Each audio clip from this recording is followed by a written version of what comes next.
Как приятно петь частушки для знакомых. Для Ларисы Шевчук из Тверской Карелии. Частушка под номером 555. Играю с одного дубля, поэтому простите, как получится.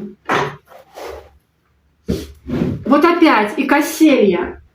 Кто знает в Тверской области, что такое икоселье, пожалуйста, напишите. Уже вторую частушку пою с этим названием. Населенный пункт какой-то, видимо. В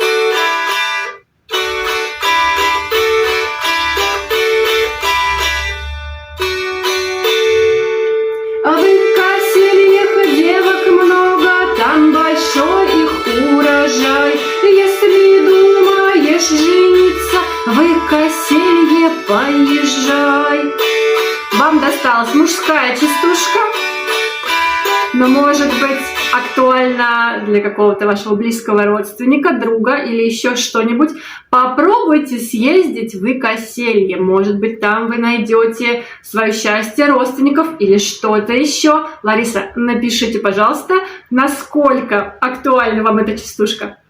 А если вы тоже хотите, чтобы я вам погадала на тверской частушке, подписывайтесь на канал нашей группы Хаувен Лаулу. Это наш ансамбль. Мы тверские карелы и кантелисты. Обязательно придумаем что-нибудь еще интересненькое и зажигательное.